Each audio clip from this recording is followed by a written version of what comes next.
रामचरितमानस कथा के अनन्यानुरागी धर्मानुरागी भक्तों, भक्तिमय, श्रद्धामय, करुणामय, दयामय, ममतामय माताओं, प्रभु श्री राम जी के इस पावन कथा का गान कैलाश में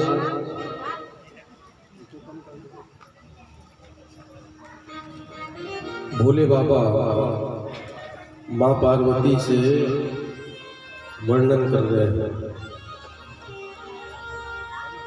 कल की कथा में हम सुने कि भरद्वाज मुनि बसहि प्रयागा, तिन्हि राम पद अति अनुरागा। याज्ञवल्क्य और भरद्वाज जी का संवाद। पूछा तो राम जी का कथा, लेकिन राम कथा कहने से पहले शिव जी के चरित्र को सामने रखे।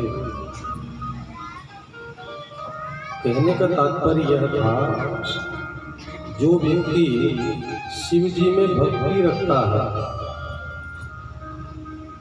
शिव जी में विशेष पूजा करता है, वही व्यक्ति राम कथा का अधिकारी है। इस कारण जीवन में शिव जी की खूब पूजा किया करो।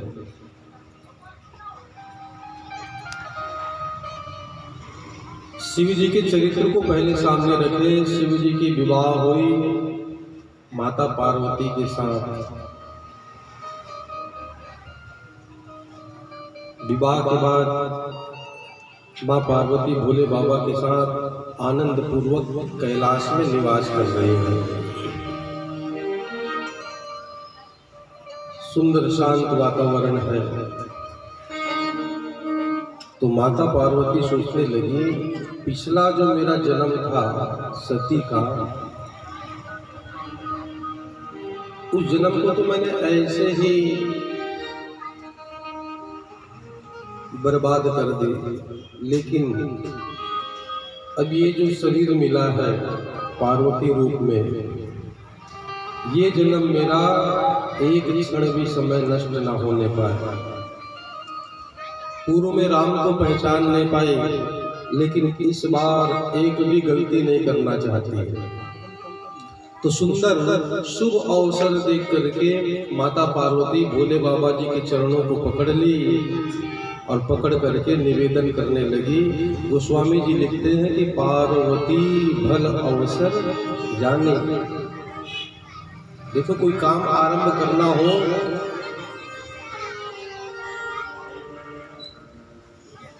तो कोई भी काम आरंभ करने से पहले शुभ मुहूर्त होना जरूरी है। देखिए, कब, कहाँ, क्या बोलना, कैसे बोलना, अवसर देख करके ही काम करना चाहिए। माँ गई चरणों को पकड़ ली, गई सम्मुख हिमा को भवानी। और कितनी सुंदर बात कही है। हे प्रभु, आपसे निवेदन है,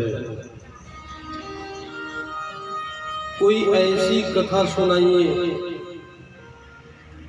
जो कथा लोक हितकारी हो, मेरा ही कल्याण ना हो,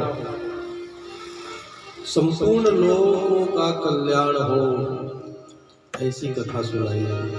और मेरा निवेदन ये है, तुम पुनि राम राम दीन राती, सादर जप हो अनंग अनाते।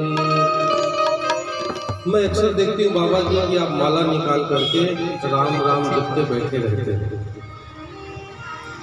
आपको और कोई काम नहीं, तो निवेदन है बाबा जी, उसी राम की मुझे आज कथा आप सुना दीजिए। सुनते ही बाबा जी बड़े प्रसन्न हो गए। वाह देवी, तुमने तो आज मेरे ऊपर कृपा कर दी। अब तक कृपा नहीं की, लेकिन आज कृपा की। आज तुम्हें, तुम्हारे कारण मुझे राम कथा कहने का सौभाग्य मिलेगा। बाबा जी अपने आप को परम सौभाग्यशाली मानने लगे। देखिए, जब तक राम जी की कृपा न हो, एक बात तो सच है, मन में कभी भी अहंकार नहीं करना कि मैं अच्छा कथा कह लेता हूँ या मैं अच्छा कथा बैठकर सुन लेता हूँ। वक्ता तो केवल बांसुरी बनकर के व्यासपीठ पर बैठता है, फूंक भरने बाके बिहारी आते हैं, प्रभु श्री राम आते हैं। भाव यही होना चाहिए, प्रभु ना हम में कथा कहने की शक्ति है और ना आप में कथा सुनने की शक्ति है। सुनने वाले भी आप और सुनाने वाले भी आप हैं। तो प्रभु जरा एक शंका है, उसको आप स्पष्ट करिए, राम ब्रह्म है या राम राजपुत्र है? राम जी है कौन भाई? चार भाई जब अवतार लेकर के आए, राम लक्ष्मण भरत और शत्रुघ्न। राम जी ब्रह्म के अवतारी हैं, भरत जी विष्णु के अवतारी हैं।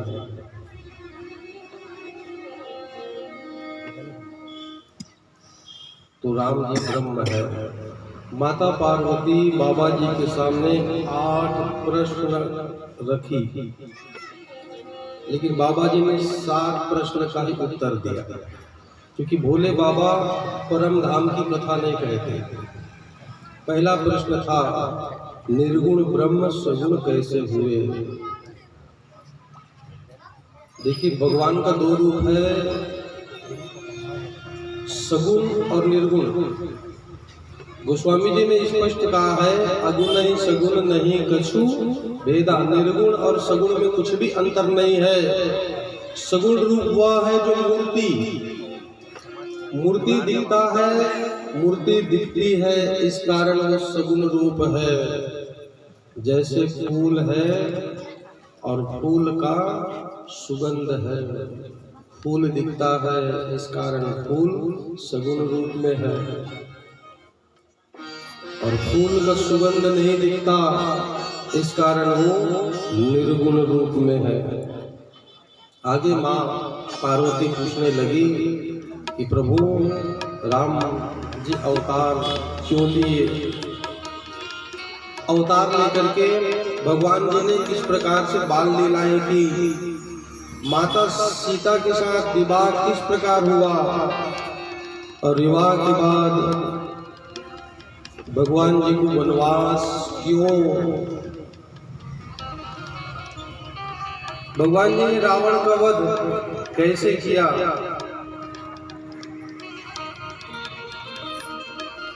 सातवां प्रश्न था, राम जी किस प्रकार से अपने राज्य में लीला किए, और 8वां प्रश्न है कि भगवान जी परम धाम किस प्रकार से गए और क्यों? बाबा 7 ही प्रश्नों का उत्तर दिए, क्योंकि परम धाम की कथा बाबा नहीं कहते। बाबा जी बड़े प्रसन्न हुए, क्या देवी तुम पूछ रहे हो राम कौन है? राम जी कोई साधारण नहीं है। भगवान जी के टोटल 24 अवतार हुए हैं। कोई अंश अवतार है, कोई कला अवतार है। जब जब भक्त पुकारे, भगवान किसी न किसी रूप में आए हैं। कभी मछली बन गए, कभी कछुआ बन गए, कभी वाराह बन गए, कभी नृसिंह बन गए। लेकिन भगवान जी के 2 अवतार हैं, राम और कृष्ण। ये पूर्ण अवतार है, पूर्ण अंश से भगवान जी यहाँ पर आए हैं। ऐसे तो भगवान जी के कई अवतार हुए हैं। भक्तों का जैसा भाव था, उस भाव से और जिस प्रकार से विपत्ति भक्तों के ऊपर आई, उनकी विपत्ति को दूर करने के लिए भगवान जी अवतार लिए। और कब कब भगवान जी अवतार लेते हैं? जब जब होए धर्म के हानि, बाढ़े असुर धम अभिमाने। तब तब धरे प्रभु विविध शरीरा, जब जब धर्म की हानि होती है तब तब। देखिए बड़े मजे की बात यह है, सत्य को धर्म को कोई कभी भी मिटा नहीं सकता। नीति यह है कि धर्म की बढ़ोतरी हो, अधर्म की ना हो। न धर्म को कोई कभी मिटा सकता, ना कभी कोई अधर्म को मिटा सकता। धर्म है तो अधर्म है, अधर्म है तभी तो धर्म है। जब ब्रह्मा जी ने सृष्टि की तो ब्रह्मा जी के अग्रभाग से धर्म और पृष्ठ भाग से अधर्म की उत्पत्ति है। धर्म और अधर्म दोनों भाई भाई है।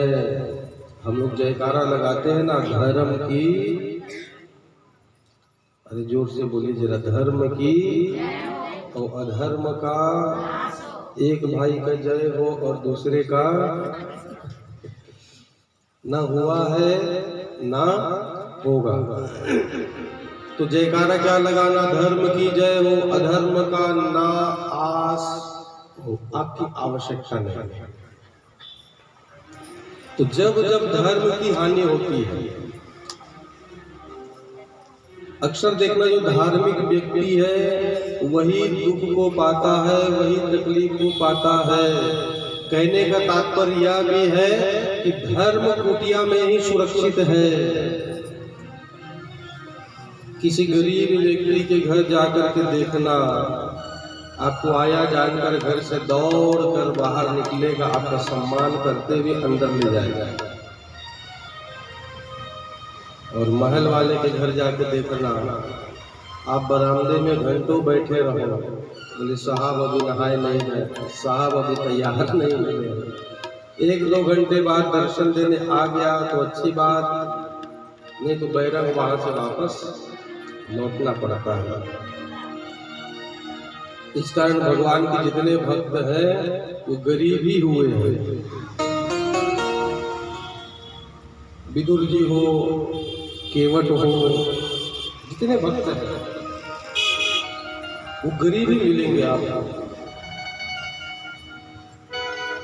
धर्म की हानि हो सकती है, धर्म कभी मिट नहीं सकता। और जब जब धर्म की हानि हो, मेरे प्रभु राम रूप में, कृष्ण रूप में, भक्त जैसा पुकारे।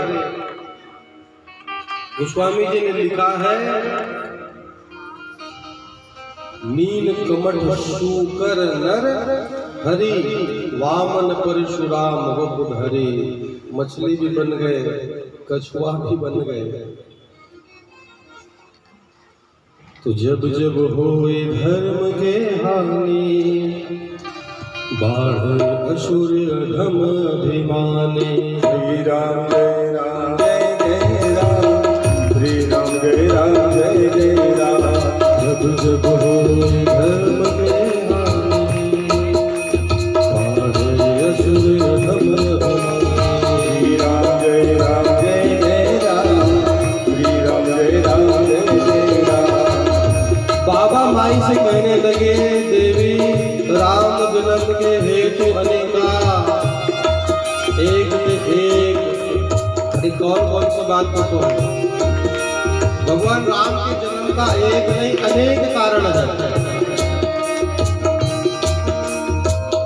लेकिन मुख्य कारण वही है।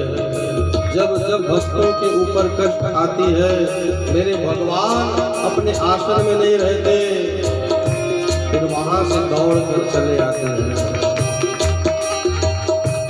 प्रभु दौड़ चले आए, हरि दौड़ चले आए, दौड़ चले आए, हरि दौड़ चले आए। प्रभु दौड़ चले आए, हरि दौड़ चले आए, प्रभु दौड़ चले आए, हरि दौड़ चले आए। जिसने हरि गुण गाए, हरि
प्रभु नरसिंह रूप बनाए, हरि नरसिंह रूप बनाए, नरसिंह रूप बनाए।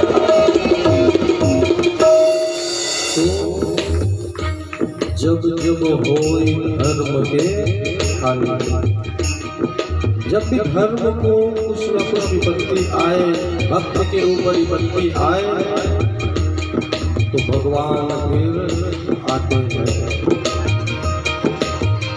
हरि दौड़ चले आए, प्रभु दौड़ चले आए, हरि दौड़ चले आए, प्रभु दौड़ चले आए, हरि दौड़ चले आए, प्रभु दौड़ चले आए, प्रभु दौड़ चले आए, हरि दौड़ चले आए। तो भगवान राम जी के जन्म का एक कारण नहीं, अनेक कारण है। द्वारपाले हरि के प्रिय दो, जय और विजय जान सबको। भगवान जी के द्वारपाल थे जय और विजय, इनको सनकादि ऋषियों का लगे श्राप। देखिए भगवान श्री हरि विष्णु के वैकुंठ लोक में 7 प्रमुख दरवाजे हैं, और वही व्यक्ति वैकुंठ में प्रवेश कर सकता है जिनके अंदर जरा सा भी क्रोध न हो। 6 प्रकार के विकार है, काम, क्रोध, लोभ, मोह, मद, मत्सर। ये 6 प्रकार के विकार जिसके अंदर नहीं, वही 7वें दरवाजा को पार करके पहुंच सकता है। और वहां ड्यूटी है जय और विजय की। सनकादि ऋषि आए, एक एक करके 6 दरवाजे को पार कर लिए। 7म देवड़ी पर जब पहुंचे, जय और विजय उनको रोक दिए, महाराज आप अंदर नहीं जा सकते। बोले क्यों? जिसके अंदर क्रोध हो वो कभी नहीं जा सकता। सनकादि ऋषि ने कहा, द्वारपालो गलती कर रहे हो, ब्राह्मण का रास्ता रोक करके। महाराज गलती नहीं, यदि क्रोध मन में जरा सा भी है तो आप अंदर नहीं जा सकते। अरे हमने कहा ना हमारे अंदर जरा सा भी क्रोध नहीं महाराज, थोड़ा बहुत, अरे कहा ना वो टेम्परेचर बढ़ते जा रहा है, थोड़ा बहुत तो होगा महाराज। अब सनकादि ऋषियों को आया क्रोध, 3 बार इनका रास्ता रोके, उठाकर दे दिए श्राप। 3 बार तुम लोगों ने हमारा रास्ता रोका है, हम श्राप देते हैं, 3 जन्म तक तुम असुर योनि में चले जाओ। जैसे ही श्राप लगे प्रमोशन हुआ है। जय और विजय थर थर कांपने लगे। अंदर वैकुंठ में बैठे भगवान दौड़ते हुए आए, ब्राह्मण के चरणों को पकड़ लिए। ब्राह्मण देवता, ये तो मेरे द्वारपाल हैं, आपने इनको श्राप दे दिया। द्वारपाल रोने लगे, प्रभु अब आपसे दूर जाना पड़ेगा। जो भक्त है वो भगवान से दूर जाना नहीं चाहते। प्रभु आपसे दूर जाना पड़ेगा, हम आपके बिना कैसे रह पाएंगे, वो भी असुर योनि में। ब्राह्मण देवता श्राप तो दिए हो, कुछ तो आशीर्वाद होगा, क्योंकि ब्राह्मण का 2 गुण है। सबसे पहला गुण है ब्राह्मण का क्षमा करना, और दूसरा गुण है दया करना, और सबसे बड़ा अवगुण है ब्राह्मणों को क्रोध आना। जिस ब्राह्मण के अंदर क्षमा और दया का गुण नहीं, वो ब्राह्मण हो ही नहीं सकता। पैर को पकड़ लिए जय और विजय, सनकादि ऋषियों को आए दया का, असुर योनि में जाओगे लेकिन सदैव असुर नहीं बने रहोगे।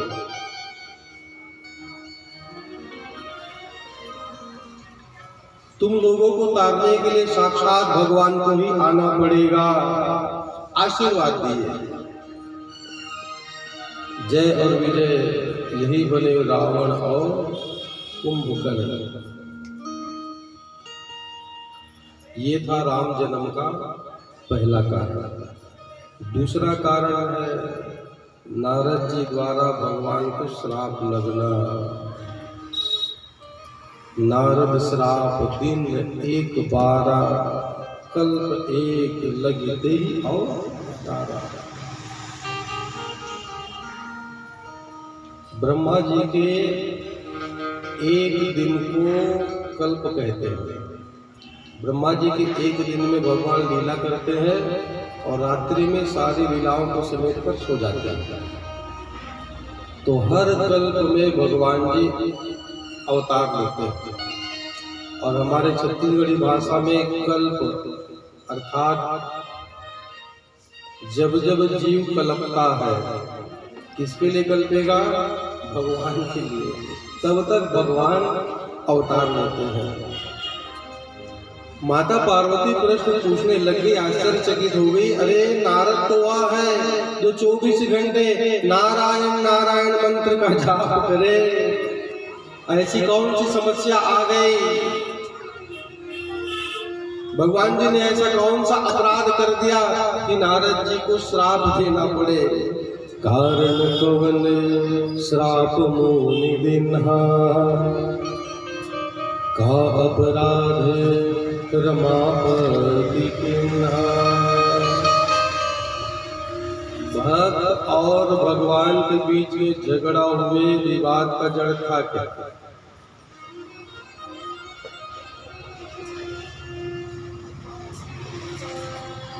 विवाद का जड़ था क्या?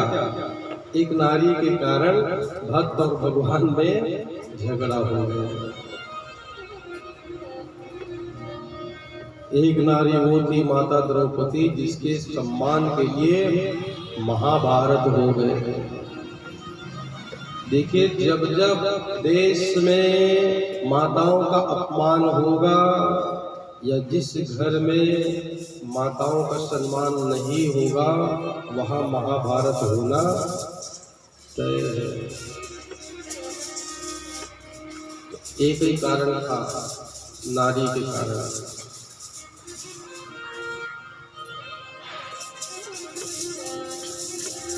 जोर से बजा बेटा, तुम्हारे पापा को ही बुला लो, बोले बाजा बजाएंगे बढ़िया।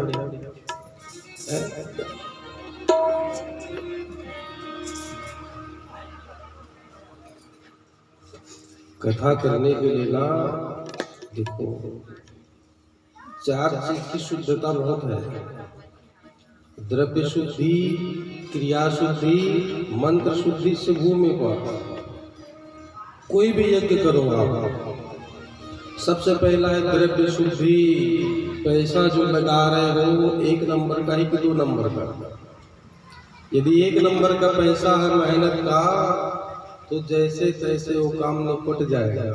और 2 नंबरी का पैसा कहीं लगा दिए तब वो लाखों रुपया भी कम पड़ जाएगा। क्रिया शुद्धि, पंडाल में ऐसे नहीं घुस जाना, 1 बाल्टी पानी होना चाहिए बाहर में। शुद्धता में हिंदुओं की बढ़ोतरी होती है। छुआछूत की बात नहीं है, शुद्धि और अशुद्धि की बात है। तो 1 बाल्टी पानी रख दो, कम से कम हाथ पर 2 किलो अंदर आए। तीसरा है मंत्र शुद्धि। पंडित जी को बैठा ले हो, वो गणा नाम तो पढ़ रहा है कि गरुआ नाम तो पढ़ रहा है। मंत्र का शुद्ध होना भी जरूरी है, नहीं तो विशेष फल प्राप्त नहीं होता है। और भूमि, जिस भूमि में आप कथा भागवत सुन रहे हो, वो भूमि भी शुद्ध होना जरूरी है। ये नहीं कथा कहते छो, मोटरसाइकिल कुदाने वाला हार्न बता रहे तो देख लिए हैं, यहाँ कथा हो रही है तो 100 मीटर दूर से हार्न बजाते आएंगे।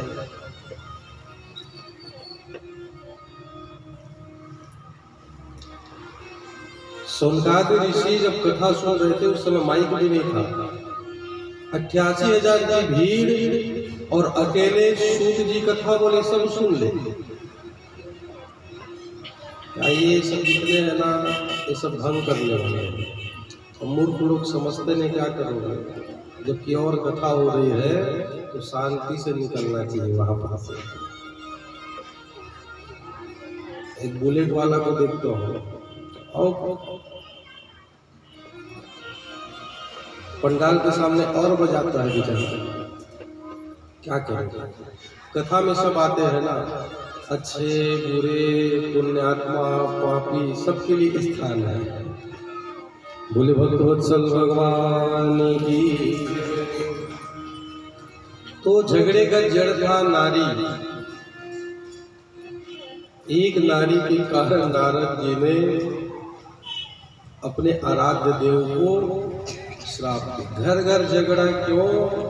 का माताएं शिकायत करने आती, पंडित जी लड़का तो बहुत अच्छा था, और जब से विवाह हुए बहू आई वो लड़का बिगड़ गया। सबको शिकायत की, बात ही नहीं मानता। तो भैया एक काम करना, बेटा बहू का राशि कुंडली नहीं मिलाना, सास बहू का पहले मिला लेना, तुम दोनों का पटना चाहिए। अरे वो भी अपना सब कुछ छोड़ करके आई है।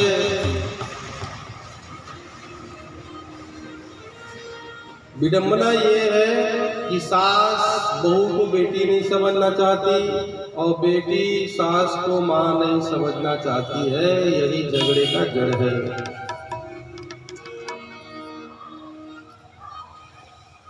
देखिए, एक बार नारद जी महाराज ने सोचा क्यों ना मैं तपस्या कर।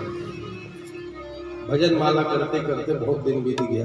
नारद जी को श्राप है कि वो 2 घड़ी अर्थात 48 मिनट से ज़्यादा एक जगह ठहर नहीं सकते। लेकिन उनको यदि ठहरना हो नारद जी को तो बैठ करके मंत्र जाप करना पड़ता है, नारायण नारायण।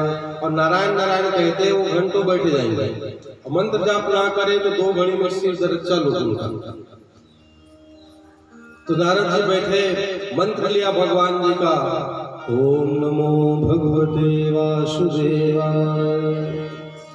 मंत्र जपते जपते नारद जी को लगे समाधि, कठोर तपस्या है। 3 लोग 14 भुवन नारद जी की तपस्या को देख करके आश्चर्यचकित है। राजा इंद्र की गद्दी डोलने लगी। देखिए, कोई तपस्या करता है तो सबसे पहले इंद्र भयभीत होता है। क्यों? भगवान प्रसन्न होकर के यदि मेरी गद्दी दे दिए तो मैं कहाँ जाऊंगा? कुर्सी का मोह है।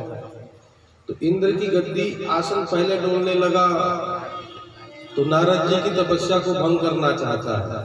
अक्सर देखना, जितना पूजा पाठ करोगे कोई ना कोई विघ्न आ ही जाता है। अच्छा कथा सुनने बैठो तो या घर में पूजा करके देखो, एक आध दिन आंख मूंद के बैठना, कोई ना कोई आकर के उठा ही देगा आपको। देवता बड़े चालू हैं। तो नारद जी की तपस्या को भंग करने लगे। स्वर्ग में जितनी अप्सराएं थे सबको भेज दिए, कामदेव को भेज दिए, लेकिन नारद जी ऐसे मगन है कि टस से मस न हो। जब नारद जी की तपस्या सिद्ध हुई, आंख खोले तो इंद्र की सारी करने को जाने और जान करके नारद जी प्रसन्न होने लगे अपने ही आप में। मैंने इतनी कठोर तपस्या की, मेरी साधना इतनी मजबूत थी कि इंद्र भी मेरा कुछ नहीं बिगाड़ पाया। इंद्र के साथ साथ अप्सराएं भी जो इतनी सुंदर है, किसी भी मुनि का मन को मोह ले, वो उनको भी देखकर मुझे कुछ फर्क नहीं पड़ा। कामदेव भी आज मुझसे हार गया। तो नारद जी को धीरे धीरे अहंकार होने लगा है। अहंकार क्या हुई? प्रसन्नता भी है और अहंकार भी है। यदि कुछ अच्छा करो, प्रसन्नता है तो बात को दबा के रखोगे। यदि अहंकार आया तो 4 लोगों को जाकर के बताने लग जाओगे, मैंने अमुक जगह ऐसा ऐसा काम करे, दान कर दिए, किसी का भला कर दिए, तो 10 लोगों को बताने की जरूरत नहीं है। तो नारद जी सीधा पहुंचे ब्रह्मा जी के पास कि आओ बेटा नारद आओ, कहाँ से आ रहे हो? और ब्रह्मा जी क्या बतलाए, मैंने ऐसी तपस्या की कि कामदेव परीक्षा लेने आया और उस काम को मैं जीत गया। वाह बेटा नारद शाबाश, बड़ा अच्छा काम किया। लेकिन मुझको बतलाए तो बतलाए, किसी और को मत बतलाना, क्योंकि भगवान की माया बड़ी ठगने वाली, छलने वाली है। यही माया है, भगवान के सामने जाती है तो उंगली के इशारों पर नाचती है, और हमारे सामने आ जाए तो हम लोगों को नचाने लगती है। मुझसे कहा तो कहा, किसी और से मत कहना, लेकिन नारद जी के पेट में वो बात बचे ना। पेट में चूहे कूदने लग गए, किसको बताऊं किसको बताऊं। तो सीधे पहुंचे कैलाश, नारायण नारायण। बाबा जी देखे और नारद जी को देखते ही जान गए इसको बीमारी लग गई है। कौन सी बीमारी लगी है? अहंकार की बीमारी। मानस की कथा पर अहंकार को डमरुआ रोग कहा गया है। अहंकार अति दुखद डमरुआ। यदि मन में अहंकार आए तो अहंकार रूपी रोग के सबसे बड़े डॉक्टर है भगवान कृष्ण। इनके पास चले जाना, ये ऐसा इंजेक्शन लगाते हैं कि क्षण भर में आपका अहंकार दूर हो जाएगा। नारद जी को हुआ अहंकार, बाबा जी देख करके जान गए। आओ नारद बेटा आओ, कहाँ से आ रहे हो? अरे बाबा, आज मैं भी आपके समान बन गया। आपने काम को जीता, मैंने भी काम को जीत लिया। काम मेरा कुछ नहीं बिगाड़ पाया।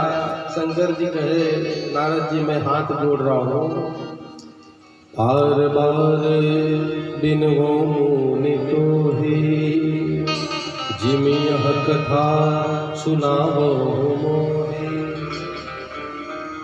बाबा जानते हैं कि नारद को मना करूंगा उसी के पास जाएगा। इस कारण नाम लेकर के बाबा जी कहे कि सुनो नारद, जो ये कथा मुझको बतलाए हो, भूल करके भी भगवान श्री हरि विष्णु को मत कहना, क्योंकि बाबा को मालूम है यदि मैं मना करूंगा तो नारद वहां जरूर जाएगा। और बाबा को भेजना भी वही है, क्योंकि अहंकार के सबसे बड़े डॉक्टर मेरे भगवान श्री कृष्ण है। नारद जी बाबा की बातों को माने ना। वहां से दो घड़ी रुके और सीधे बीणा बजाते नारद जी पहुंचे वैकुंठ लोक। भगवान जी अपने आसन पर बैठे हैं। नारद जी को आते देख करके भगवान बड़े प्रसन्न हो गए, अपने आसन से खड़े हुए, आओ नारद आओ। नारद जी मन ही मन सोचे, देखो तो आज काम को जीतने का प्रभाव कितना बड़ा है। पहले मैं जाता था तो प्रणाम करके भगवान के चरणों में बैठा रहता था, लेकिन आज भगवान मेरा स्वागत करने के लिए अपने आसन से उठ के दौड़ कर आए हैं और फूले न समाये नारद जी।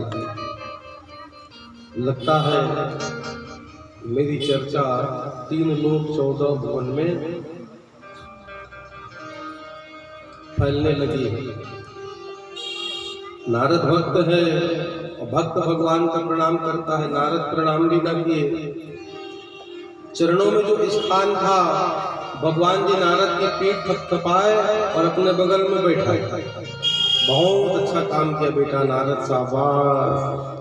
मैं बड़ा प्रसन्न हूँ कि प्रभु आज देखिए इस नारद ने कामदेव को भी जीत लिया, आपकी माया को जीत ली। भगवान कहे वाह बेटा, बड़ा अहंकार का बीज फूट रहा है तेरे अंदर। कुछ न कुछ इलाज करना पड़ेगा, नहीं तो नारद जैसा भक्त के अंदर यदि अहंकार आ जाए और वो भक्ति छोड़ देगा तो भक्त के बिना भगवान अधूरे हैं। भक्त है तो भगवान है। का प्रभु आपकी कृपा देखिए, आज कामदेव को मैंने जीत लिया। हाँ बेटा, अच्छा किया नारद। थोड़ा देर बैठाले नारद जी को, कुछ क्षण चर्चा हुई। उसके बाद नारद जी वैकुंठ लोक से जब वापस आने लगे तो भगवान जी ने अपनी माया का विस्तार किया है, क्योंकि नारद की बीमारी को ठीक करनी है। और भगवान की माया है कैसी? महाठगनी में जाने। भगवान की माया महाठगनी है। अच्छे अच्छे दुगनी भक्ति हो माया महाठगनी में जाने। ओ माया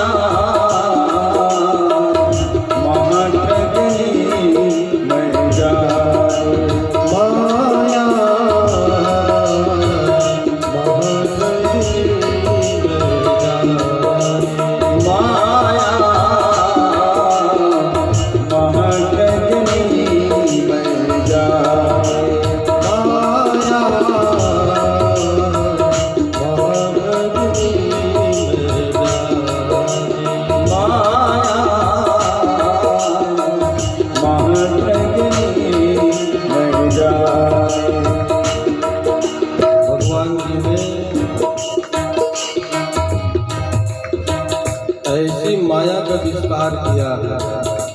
नारद जी से पहले मृत्यु लोक में भगवान जी पहुंचे। एक भव्य सुंदर नगर बना दिया और उस नगर में एक राजा है जिनका नाम है शीलनिधि। काया माया तो फैल गई और ऐसे राजा की सुंदर कन्या है जो विश्व मोहिनी की तरह सुंदर है। सारी काया माया रच करके भगवान वापस वैकुंठ में। अब नारद जी आकाश से नारायण नारायण जपते जब जाने लगे तो दूर से नगर को देखे। इतना भव्य और सुंदर नगर नारद जी आज तक नहीं देखे थे और देखते ही मोहित होने लगे। माया महाठगनी माया महाठगनी में जाने।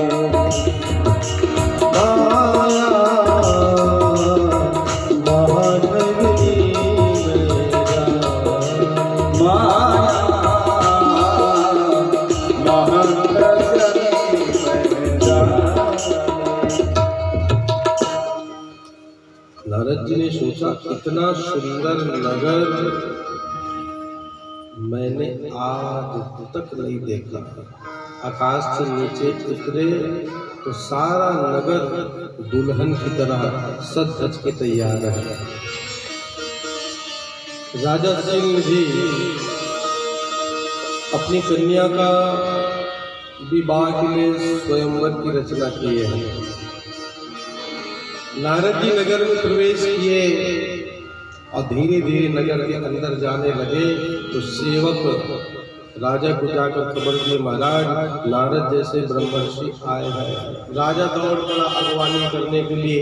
नारद जी को अगवानी करते करते सीधे महल में ले गया और महल में ले जाने के बाद नारद जी सब कुशल मंगल ठीक ठाक है? हाँ सब ठीक ठाक है। तैयारी किस चीज की हो रही?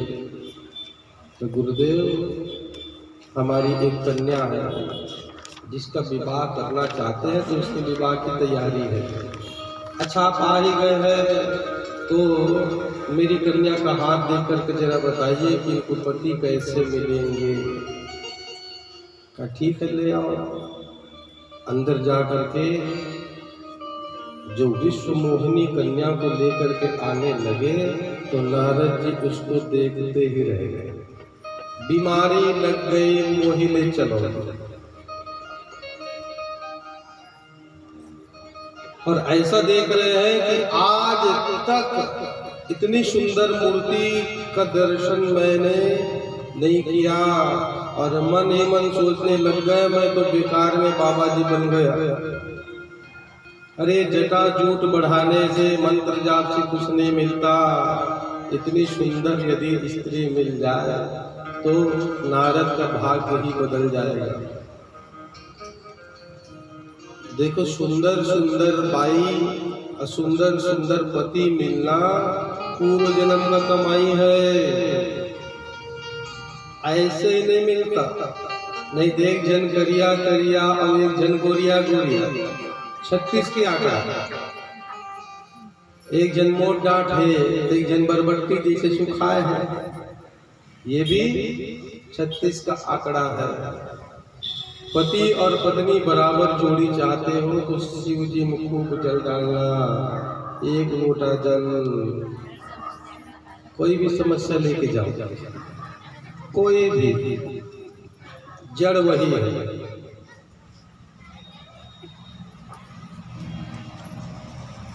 तो पूर्वार्थे लभते विद्याम, पूर्वार्थे लभते धनम, पूर्वार्थे लभते स्त्रीणाम, अग्रे धावती धावती।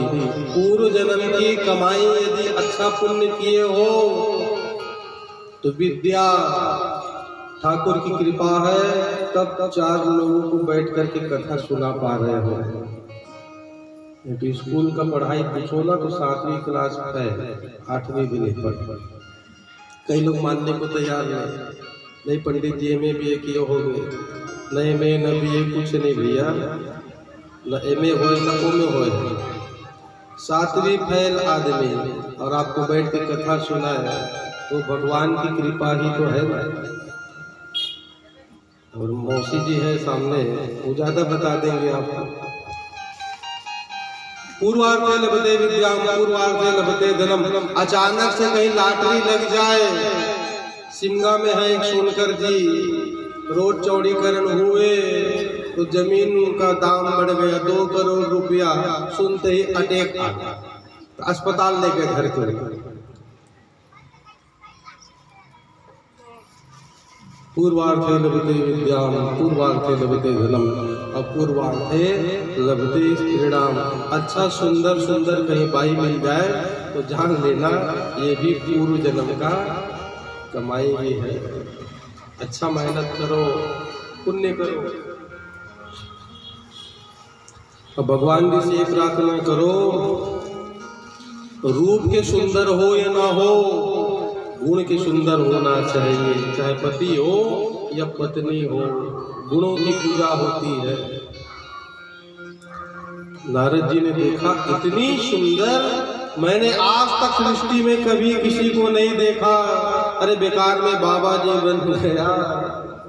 लगता है अब बाबा गिरी छोड़ना पड़ेगा, हमको भी विवाह कर लेना चाहिए। राजस्य निधि वो कन्या को लेकर के पास आने लगे, कहा महाराज इसका हाथ देखो। तो नारद जी हाथ को पकड़े, हाथ को देखे नहीं। तो नारद जी क्या देख रहे हैं, नैनों से नैना मिले, हाँ हम तेरे होंगे।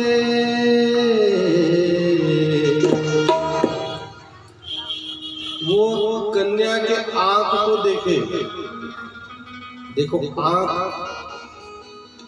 इशारे में बहुत कुछ कह देता है। एक ने गाना बनाया था, आँखियों से गोली मारे तो उसको बॉर्डर में खड़ा कर देना चाहिए। सिपाहियों का क्या काम, वो आंख से ही गोली मार मार के 2, 4, 10, 20 को निपटा देते।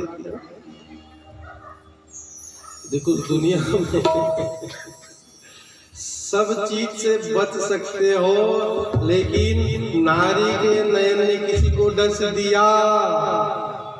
सांप काट दे तो जहर उतर सकता है, लेकिन नारी के नयन ने किसी को काट दिया और एक बार यदि नैनों से नैना मिले, फिर उसका क्या करना। तो प्यार इश्क मोहब्बत में ऐसा पागल हो जाता है, ना ढंग से खा सके, न ढंग से सूत सके, न खाने में चैन, न पीने में चैन, न सोने में चैन, सब माया है। देखो हमको इस कारण मालूम है कि हम लोग का विवाह हुए 10 साल से अधिक हो गया है। शादी का 5 साल जिसका पूरा हो गया उसको सब घटना मालूम है कि ये सब फालतू चीज है, और जिसका हुआ नहीं है वो समझने को तैयार नहीं है। उसको ब्रह्मा भी आके समझा दे तो वो दुश्मन बन जाता है। आजकल के लड़की बिगड़ क्यों रहे हैं, और जो भी बिगड़ रहे हैं ध्यान देकर सुनना, 16 साल से लेकर के 25 साल तक। कभी नहीं सुने हो कि 30-32 साल की लड़की या लड़का अपने माँ बाप के नाक को काट करके भाग गए, कभी सुने हो? जितने सुनते हो 16, 18, 20, 22, क्योंकि एक दूसरे से नैना मिला लेते हैं। तो नारद जी की भी यही दशा है। इस कारण भैया आंख नहीं मिलाना। प्रभु श्री राम ऐसे मर्यादा पुरुषोत्तम है, किसी स्त्री से कभी आंख नहीं मिलाएगा। यदि कोई स्त्री आ भी जाए माया आपके सामने तो बस शीश झुका लो, चरणों का दर्शन कर लो, आपका भी कल्याण है और सामने वाले का भी। नहीं तो एक बार नारी की आंख ने किसी को काट दिया तो उसकी दवा नहीं है।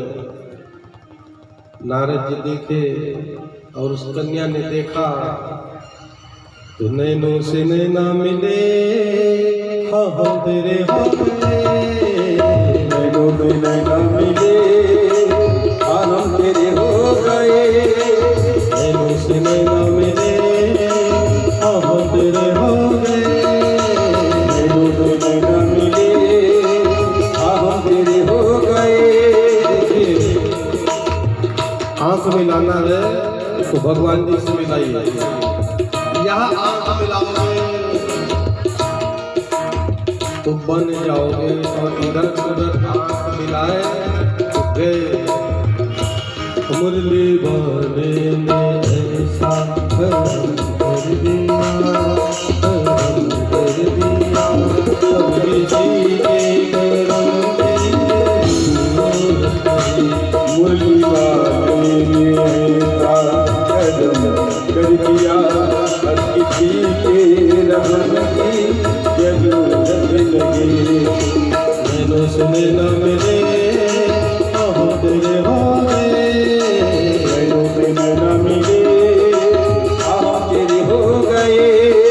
नैनों से नैना मिले, हाँ तेरे हो गए। नैनों में नैना मिले, हाँ तेरे हो गए। किसी के रंग की जरूरत नहीं, अब किसी के रंग की जरूरत नहीं।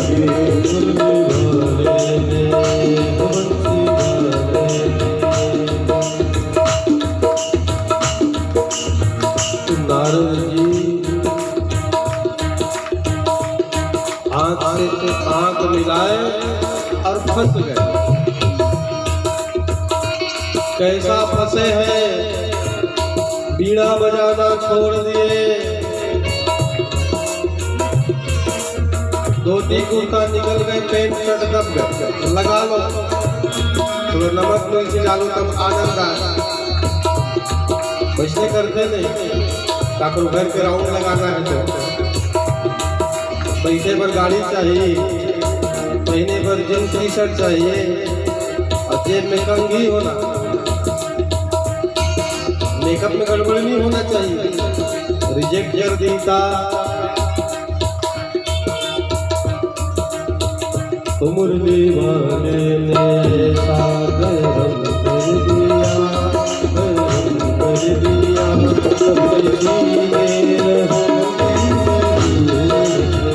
मुरली वाले ने, मुरली वाले ने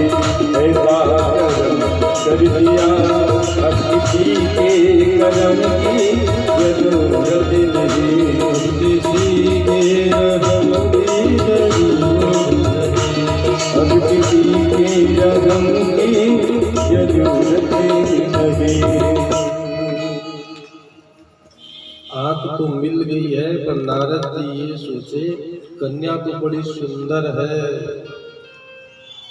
तो कन्या के लायक मैं भी बन जाऊं तब ना वो पसंद करेगी। तो सुंदरता कैसी चाहिए? कन्या दिव्य है, माया में फंसे जरूर है, लेकिन याद भगवान को कर रहे हैं। भगवान विष्णु के समान, मेरे हरि के समान सुंदर संसार में कोई नहीं। मोरले भगवान से बड़े हितवा भी मेरा और कोई नहीं है।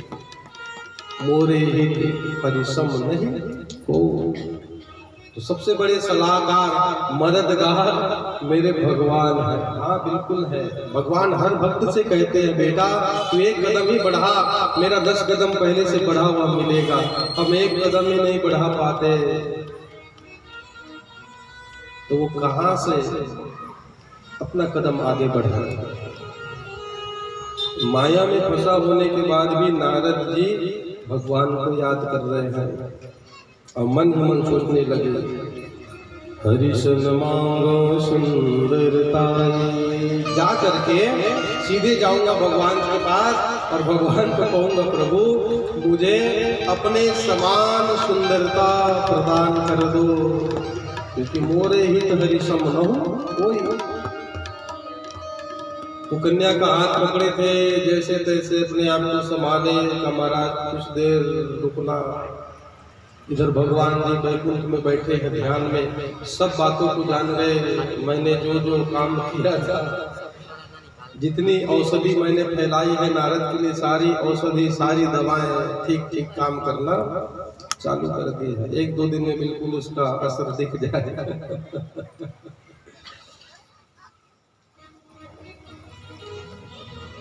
इधर नारद जी बीड़ा छूटी है, नारायण का मंत्र का जाप छूटा है, सीधे बैकुंठ पहुंचे। आओ नारद बेटा अब कैसे आए हो? तो सारी घटना को नारद जी बतला है का प्रभु निवेदन है, बहुत बाबा जी बन गया, बहुत आपकी सेवा कर ली, पूजा कर ली, अब चाहता हूँ कि मैं विवाह कर लूँ। भगवान ने ठीक दवा काम करना चालू कर दिया है। क्या चाहते हो? तो मैंने एक लड़की भी देख रखी है जो बड़ी सुंदर है। भगवान ने कहा मेरे द्वारा बनाई गई मेरी माया वो सुंदर ही होगी नारद, तो मुझसे क्या चाहता है? का प्रभु हरि के समान मुझे रूप मिल जाए। तो शब्दा नाम अनेक अर्था,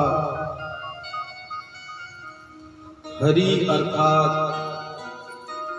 श्री हरि और हरि अर्थात बंदर भी होता है, वानर भी होता है। देखो हरि को देखन हरि गयो, हरि बैठो हरि पास, हरि हरि में मिल गयो, हरि भयो उदार।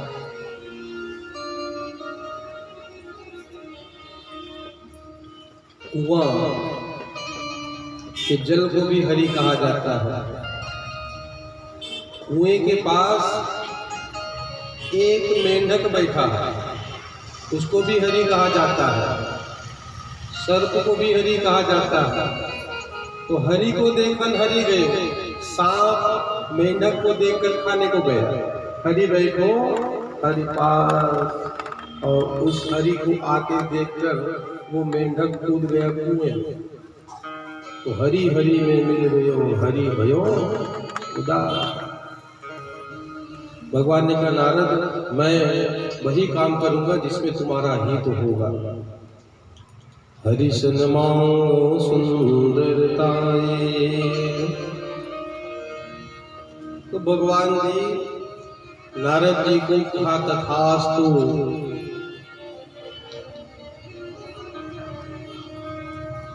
वरदान प्राप्त करते ही नारद जी जाकर आईने में जब अपना मुंह देखे तो बिल्कुल हूबहू भगवान श्री हरि विष्णु की तरह वो खुद के लिए, लेकिन और जब देखे तो भयंकर मरकट बदन कर दिया।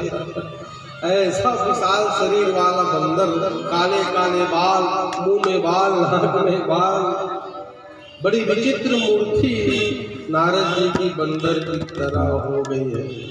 अब नारद सोचे मेरे से सुंदर तो यहाँ पर और कोई नहीं है।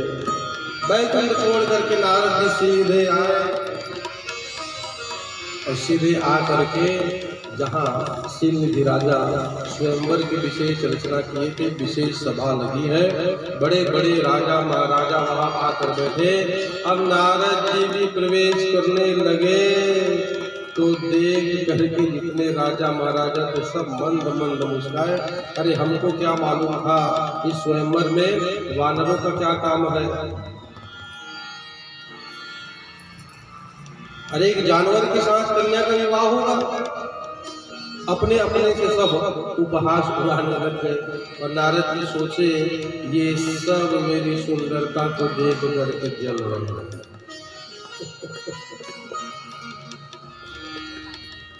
छोड़ो हटाओ।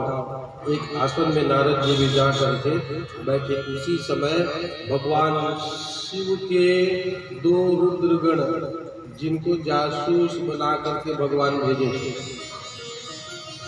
वो पल पल की खबर हलो हलो 9949 में लगाए फोन और भगवान जी को पल पल की खबर देने लगे। नारद जी आ गए, बैठ गए। एक एक क्षण क्षण की खबर भगवान को प्राप्त हो रही है। लेकिन जो रुद्रगण थे वो बार बार नारद जी और देखे और वो हंस। तो नारद जी को पहले लगा कि ये मुझसे जल रहे हैं, लेकिन थोड़ी शंका भी होने लगी। देखो हंसना भी महापाप है। जबरन किसी को देख करके नहीं हंसना। यदि किसी को देखकर हंसे वो ये सोचेगा कि लगता है कि मेकअप में कुछ गड़बड़ी है, वो तुरंत जा करके आईने में अपना मुंह देखे। अब वो कन्या हाथ में जयमाला लिए एक एक करके सब राजाओं को देखी। नारद वो तन के बैठे हैं, सोचने लगे बस ये माला अब आया तब आया मेरे गले में। वो कन्या पास से जाने लगी, नारद जी खड़े भी हो गए, लगता है जयमाला डालेगी, लेकिन कन्या देखी ही नहीं नारद की ओर। आश्चर्य से भर गए, क्या हुआ। तो बगल में रुद्रगण थे, अब अपने आप को रोक न पाए। वो ऐसा हंसने लगे कि हंसी की आवाज नारद जी के कान तक पहुंची। नारद सोचे अब तो कुछ न कुछ गड़बड़ जरूर है। दौड़ करके गए आईने में और आईने में क्या देखा, मरकट बदन भयंकर देखा। वापस आए तो क्या देखा, अंतिम पंक्ति में भगवान श्री हरि खड़े हैं। वो कन्या गई, जा करके जयमाला डाल दी। लोग ताली बजाए और कन्या लेकर के निकल गए। अब नारद जी को इतना क्रोध आया, इतना क्रोध आया। अरे जीवन में पहली बार मैंने अपने आराध्य से कुछ मांगा और उनको अपना हितवा जाना है। जिसको अपना मानो वही व्यक्ति धोखा दे दे। मेरा हित चाहने वाले मोरे हित हरिसम नहीं कोई, और वो हितवा आज मलाई लेकर के भाग गया। आज प्राण रहे या ना रहे उस हरि को मैं देख लूंगा। नारद जी संकल्प करने लगे, देई हो श्राप की मरी हो जाए। आज मरूंगा या मारूंगा, मारूंगा वाली स्थिति है। नारद जी वहां से 9-2-11 के सीधे बैकुंठ लोक पहुंचे। भगवान ने कहा बेटा नारद अब क्या बुलाते हो। जिस कन्या को मैंने पसंद किया उसको उठा के आप ले गए। झगड़ा के जड़ एक फूल के दो भौरा, वो कहता है मेरी है, वो कहता है मेरी है। अरे जो अपने माँ बाप की नहीं हुई वो तेरा देरी कैसे हो जाएगी। वो तीसरा कोई उड़ा के ले जाता है। झगड़ा के जड़ नारद जी क्रोध में है। अक्रोध में आके नारद जी ने कहा, सुनो प्रभु, आपने मेरा बनाया नहीं, मेरा बिगाड़ दिया, इस कारण मैं भी आपको श्राप देता हूँ। वंच मोहे जब हरिदेवा श्रीधनु श्राप।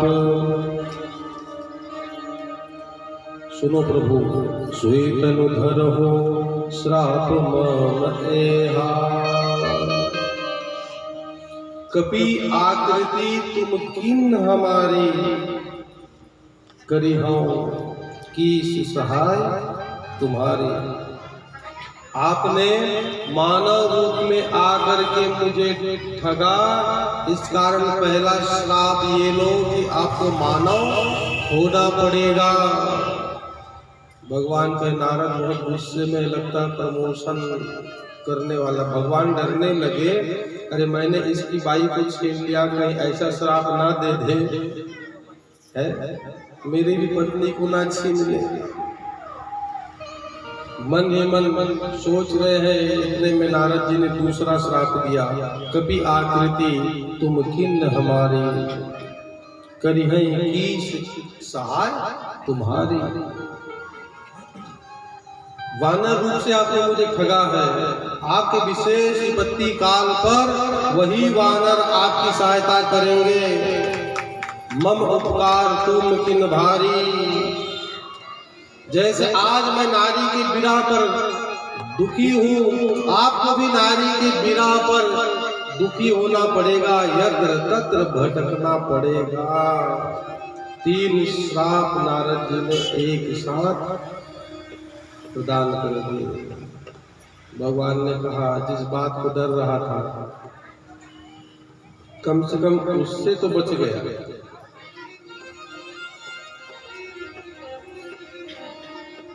तो बाबा कहने लगे कि देवी, एक कारण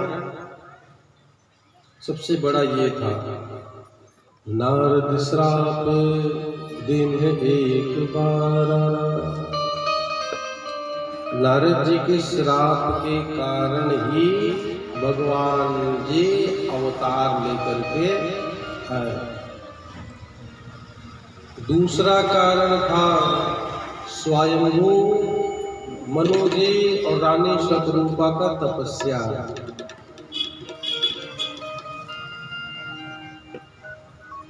स्वयंभू मनु जी ने सोचा, क्यों ना ऐसा तपस्या किया जाए जिससे भगवान जी का दर्शन हो। सृष्टि तो खूब, जितनी संतान है ना, स्वयंभू मनु और शतरूपा, जिनते बई नई सृष्टि अनुपा। सारी सृष्टि स्वयंभू मनु जी की ही है। 2 पुत्र दिए हुए, प्रियव्रत उत्तानपाद, 3 कन्या है, आकृति, देवहूति, प्रसूति। ये सब होने के बाद जब इनका बुढ़ापा आया, तो बुढ़ापा आए तो सोचे जीवन तो हमने खूब जी ली है, अब पारी है मौत को सजाने की। कथा से शिक्षा लेना, हम लोग एक धारणा बना करके चले हैं, आज करे सो कल कर, कल करे सो परसों। ये हम लोग धारणा बना करके चले हैं। ऐसा नहीं करना, कल करे सो आज कर, आज करे सो अब पल में प्रलय होएगी, बहुरी करेगा कब। उम्र बीत रही है, जितना भजन करना है, जितना तपस्या करना है, जवानी में कर लो।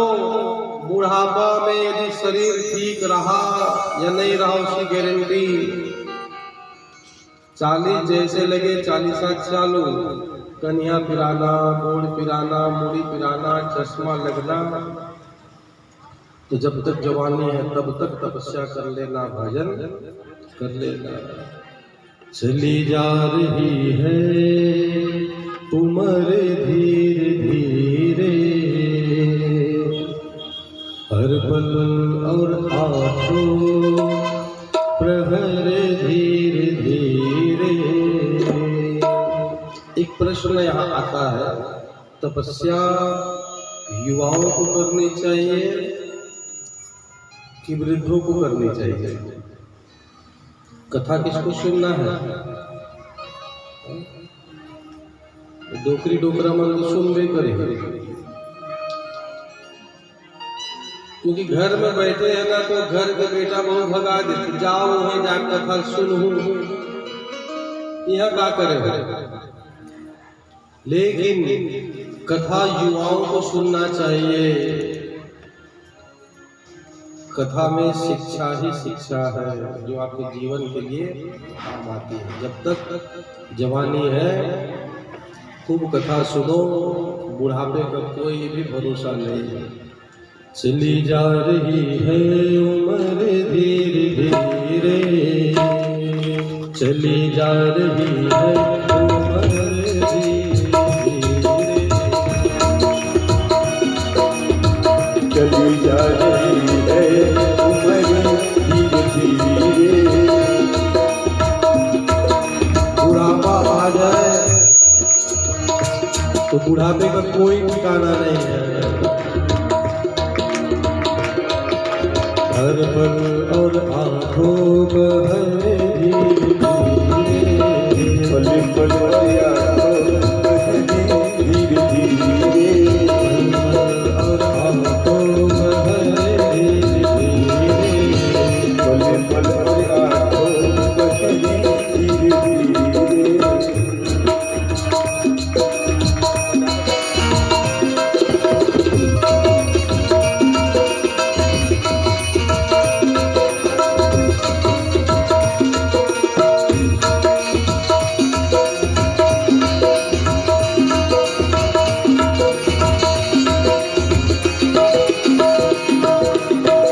बचपन भी जाए जवानी भी जाए, बचपन भी जाए जवानी भी जाए, बचपन भी जाए जवानी भी जाए, बचपन भी जाए जवानी भी जाए।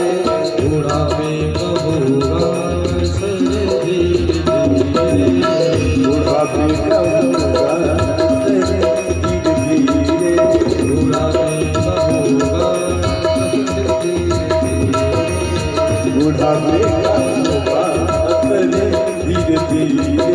चली जा रही है उम्र धीरे धीरे, चली जा रही है उम्र धीरे धीरे, चली जा रही है उम्र धीरे धीरे, चली जा रही है उम्र धीरे धीरे।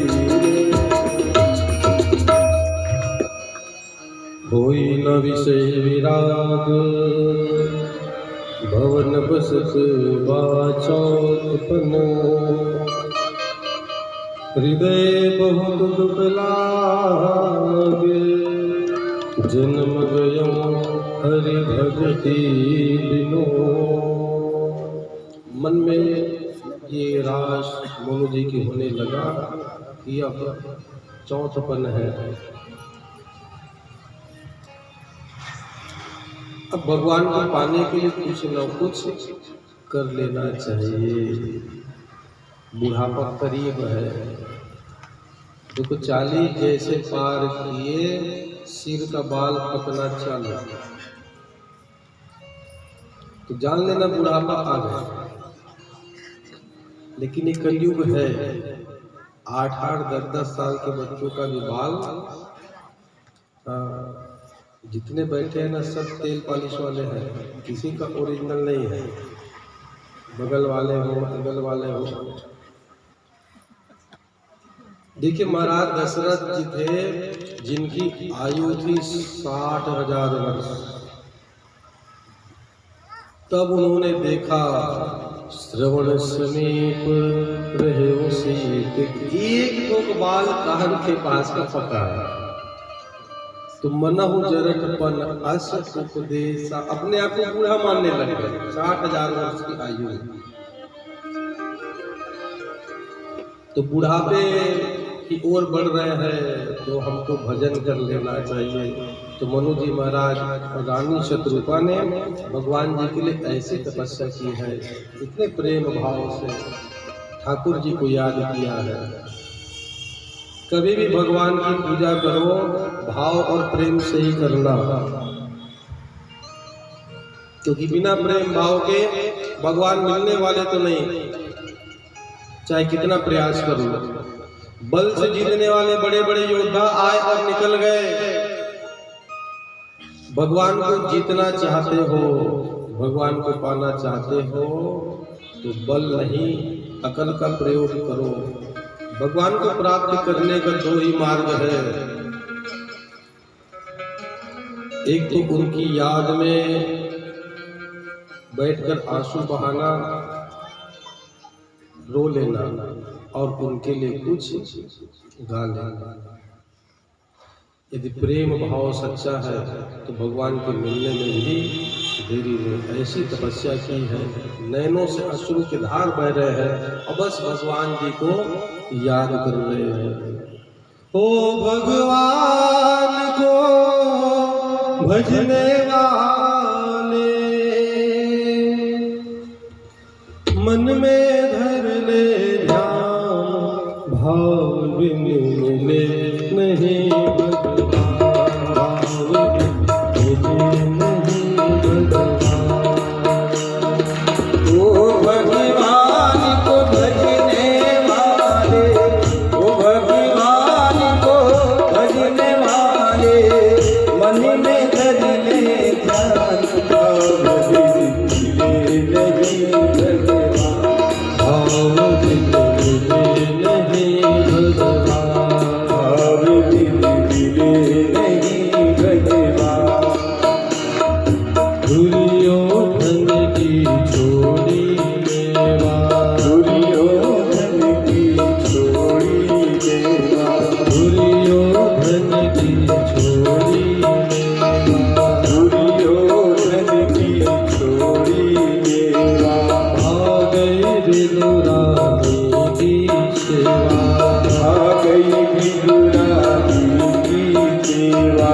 श्रद्धा और समर्पण से ही, श्रद्धा और समर्पण से ही, श्रद्धा और समर्पण से ही, श्रद्धा और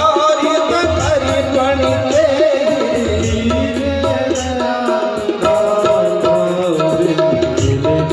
ही, भाव बिन मिले नहीं भगवान। हरे बोल। दोनों हाथ से तालियों की किसी भी सेवा करते हुए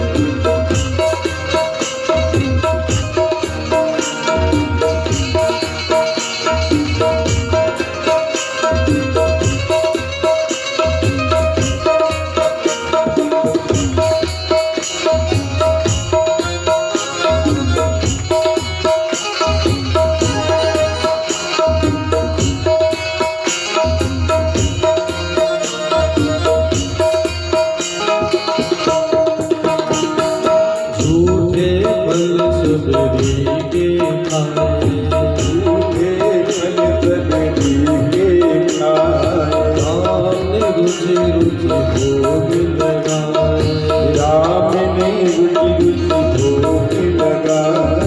झूठे बल सबरी के खाए, झूठे फल सबरी के खाए, राम रुचि रुचि भोग लगाए, राम ने रुचि रुचि भोग लगाए। जो ढूंढे उसको मिल जाए, जो ढूंढे उसको मिल जाए, जो ढूंढे उसको मिल जाए, जो ढूंढे उसको मिल जाए। कहते वेद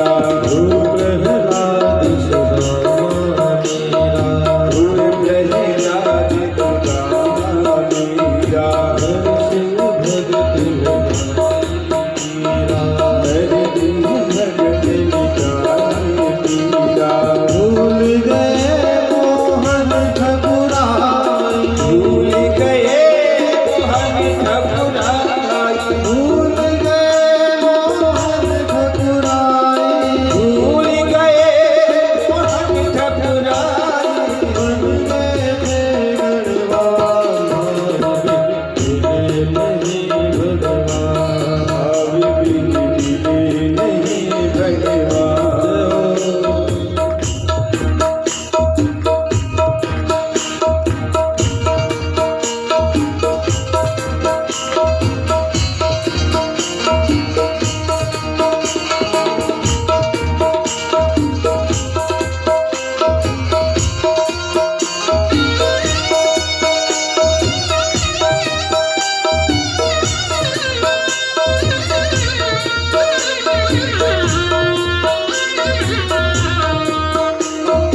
भाव बिना ना भगति सुहाए भाव बिना ना भगति तुहाए बिना गुरु के ज्ञान गाए बिना गुरु के ज्ञान दयाए भाव बिना ना भगति सुहाए भाव बिना ना भगति तुहाए बिना गुरु के ज्ञान गाए बिना गुरु के ज्ञान दयाए राह बताए रसिक बावरे राह न पावे रत की बावरे राह बताए रसिक बावरे राह न पावे रत की बावरे मूल गुनादा भाव बिन मिले नहीं भगवान भाव बिन मिले नहीं भगवान भाव बिन मिले नहीं भगवान भाव बिन मिले नहीं भगवान ओ भगवान भजने वाले ओ भगवान को भजने वाले ओ भगवान भजने वाले ओ भगवान को भजने वाले मन में धर ले भाव बिन मिले नहीं भगवान भाव बिन मिले हरि बोल भगवान भाव बिन मिले नहीं भगवान भाव बिन मिले नहीं भगवान भाव बिन मिले नहीं भगवान भाव बिन मिले नहीं भगवान ऐसी तपस्या की है महाराज मनु रानी शत्रुपा ने कि साक्षात भगवान प्रकट हो गए। वरम्बरे भद्रम ते देवी वरदान करो, आप बड़े प्रसन्न है।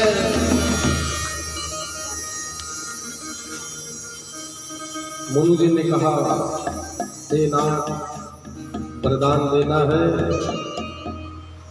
दान शिरोमणि विपान भी नाथ कहूँ सति भाव। हे प्रभु वरदान देना है तो एक ही वरदान दीजिए। चाहो तुम ही समान सुख प्रभु सन प्रभु वरदान देना है तो आपके जैसा बेटा मुझे मिल जाए। तो बड़े चतुर हो राजा, जानते हो कि मेरे समान और कोई नहीं है। ये क्यों नहीं कहते कि मैं ही आपका बेटा? अब बस प्रभु यही चाहते हैं, चाहो तुम ही समान सुख, आपके जैसा बेटा मिल जाए और कुछ नहीं चाहिए। अभी तो संभव नहीं है, अगली बार जब हम अवतार लेंगे राम रूप में तो महाराज आप दशरथ बन करके आना। तो आपके घर में पुत्र रूप में अवतार लूंगा। तपस्या दोनों ने की है। तो रानी शत्रुपा के पास भी भगवान जी पहुंचे, तो देवी तपस्या आपने भी की है, आप भी कुछ वरदान मांग लीजिए। देखिए कितनी सुंदर गृहस्थी है। पति और पत्नी शरीर दो है, लेकिन मति सोच समझदारी एक होना चाहिए, लक्ष्य एक होना चाहिए। देवी आपने वरदान मांगे, कहा महाराज मुझे कुछ मांगने की आवश्यकता नहीं है। जो वरनाथ चतुर निप मांगा, सोई कृपाल मोहि अति प्रिय लागा। राजा ने जो वरदान मांग लिया बस वही मेरे लिए पर्याप्त है। देखो पति और पत्नी अलग नहीं होते, शरीर बस उनका अलग होता है। एक ने प्रश्न किया था कि पंडित जी जरा ये बतलाइए, राम और सीता है कौन, राधा और कृष्ण है कौन? राम जी और माँ सीता को समझना है, राधा और कृष्ण को समझना है, तो भेद बुद्धि की आवश्यकता नहीं है। सदा श्री कृष्णम परिपूर्ण देव, सदा श्री रामम परिपूर्ण देव, राधे सदा त्वं परिपूर्ण देवी, सीता सदा त्वं परिपूर्ण देवी। राम और सीता कोई अलग नहीं, एक ही है। राधा और कृष्ण अलग नहीं, दोनों एक ही है। जैसे दो आंख है और सामने का वस्तु एक ही दिखता है, एक आंख से देखो या दो आंख से देखो, नेत्र दो है, लक्ष्य एक होना चाहिए। और साधारण सी भाषा में माता सीता शक्ति है तो ब्रह्म है राम जी, राधा मैया शक्ति है तो ब्रह्म है भगवान कृष्ण। तो पति पत्नी को एक रहना चाहिए। जो वरुनाथ चतुर नृप मांगा, सोई कृपाल मोहि अति प्रिय लागा। वरदान देकर भगवान जी का अंतर्ध्यान हो गया। यही महाराज स्वयं मनु जी जो सूर्य कुल पर महाराज दशरथ और रानी कौशल्या बने। तीसरा चौथा कारण है प्रताप भानु के कारण। अब इसकी कथा बहुत लंबी है, घर में जा करके मानस खोल करके आराम से पढ़ है कि सीताराम। जोर से बोलिए, भगवान ने मुँह दिया है, सदुपयोग करना। सीताराम, जय श्री राम, जय श्री राम। क्योंकि आगे रावण जन्म की कथा है ना, तो पहले से सजग हो जाइए। राम जी